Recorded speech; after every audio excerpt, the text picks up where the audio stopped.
ఇదిగో అమ్మాయి రొయ్యలు ఎత్తుకొచ్చి వండి అంటున్నాడు ఒక ఆయన, పచ్చి రొయ్యలు కావాలంట. ఆవిడ అంటుంది ఇక్కడ లేదు. చెప్పండి మిగిలింది తైలం అంటుంది. తైలం లేకుండా వెలుగుద్దా చెప్పండి? వెలగదు కదా, వెలగదు కదా. కొమ్ములో ఏముండాలి? తైలం ఉండాలి. ప్రభు అంటున్నాడు, నేను వానిని విసర్జించాను, ఇప్పుడు మరి ఒక రాజును నీకు ఇవ్వబోతున్నాను. దానికి గాను నువ్వేం చేయాలి? నీ కొమ్మును తైలముతో నింపాలి. స్తోత్రం చెప్పండి. హల్లెలూయా. కొమ్మును తైలముతో ఉందా? కొంతమందికి మైక్ ఇచ్చామనుకో పాట పాడమని, అటు ఇటు చూస్తారు. నువ్వు పాడు చెప్పండి ఏంటది? 4 కప్పులు ఎడితే ఎందులో తాగను నేను మాత్రం. హల్లెలూయా. ఏం చేయాలి చెప్పండి? చెప్పండి చెప్పండి చెప్పండి.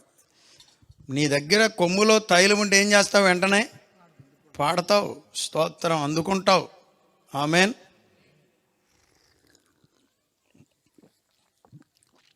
నీ దగ్గర వాక్యం ఉంటే ప్రకటిస్తావు, నీ దగ్గర సాక్ష్యం ఉంటే ప్రకటించగలుగుతావు.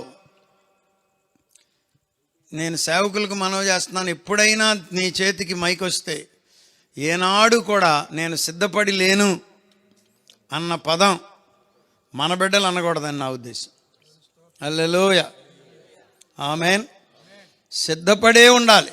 నీ కొమ్మును తైలముతో నింపుకొని ఉండాలి. ఎప్పుడు ఏ అవకాశం వస్తుందో మనకు తెలియదు. దేవునికి స్తోత్రం.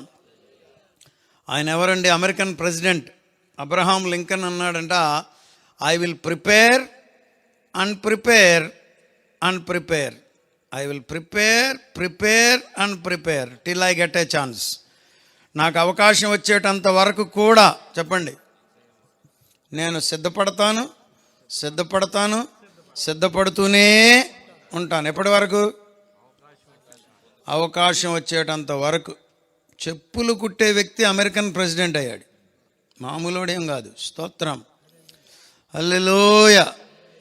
ఆమేన్. దేవునికి స్తోత్రం. అవమానపరిచారంట ఏదో ఒక మీటింగ్లో. ఇదిగో మిస్టర్ ప్రెసిడెంట్, ఇదిగో ఈ నా బూట్లు ఉన్నాయే, ఈ బూట్లు మీ బాబు కుట్టాడు అన్నాడంట ఒకడు లేచి. మీ తాత అన్నాడు, బాబు అన్నాడు. దేవునికి స్తోత్రం. అప్పుడు ఈయన ఒక ప్రెసిడెంట్ హోదాలో ఉండి, అమెరికన్ ప్రెసిడెంట్ హోదాలో లేచి, అయ్యా నాకు కూడా నేర్పించారు మా నాన్నగారు పని, ఒకవేళ దానికి ఏమైనా రిపేర్ వస్తే చెప్పండి నేను చేసి పెడతానన్నాడంట. దేవునికి స్తోత్రం. తనను తాను తగ్గించుకున్నవాడు హెచ్చింపబడును. దేవునికి స్తోత్రం. ఒక అమెరికన్ ఫ్రెండ్ నాతో ఏం చెప్పాడు తెలుసా? మా లీడర్స్ అబ్రహాం లింకన్ లాంటి వారు మాకు వేసిన పునాదులు, మా రాజ్యాంగం ప్రిపేర్ చేసినప్పుడు మరి వాళ్ళు ఉపవసించి మోకాళ్ళ మీద నుండి ప్రార్థన చేసి రాశారంట. చూసారా ఎంత గొప్ప సంగతో? కుటుంబ రాజ్యాంగం, సంఘ రాజ్యాంగం, దేశ రాజ్యాంగం, బిడ్డలకు కావలసిన సూక్తులు మనం దేవుని సన్నిధిలో ఉన్నప్పుడు దేవుడు మనల్ని స్థిరంగా ఉంచుతాడు, బలంగా ఉంచుతాడు. ఇక్కడ ఇంకా గొప్ప సంగతి ఏంటంటే, నీవు కొమ్మును తైలముతో నింపు, బెత్లెహేమీయుడైన యెష్షయి యొద్దకు నిన్ను పంపుచున్నాను, అతని కుమారుల్లో ఒకని నేను రాజుగా. ఇదివరకు చెప్పాను కానీ అయినా దేవుడు మనకు ఎంత తోడినా క్రొత్త ఓటను ప్రభు ఇవ్వగలిగిన సమర్థుడు. స్తోత్రం. రాజుని ఎవరిని చేస్తానంటున్నాడు? కుమారుణ్ణి చేస్తానంటున్నాడు. ఇందాక అయ్యగారు చెప్పినట్లుగా దావీదును చేయబోతున్నాడు వాస్తవంగా. కానీ ఎవరి దగ్గరికి పంపిస్తున్నాడు? యెష్షయి దగ్గరికి పంపిస్తున్నాడు, తండ్రి దగ్గరికి. డైరెక్ట్గా దావీదు దగ్గరికి పంపలేడా? పంపగలడు. చూసారా?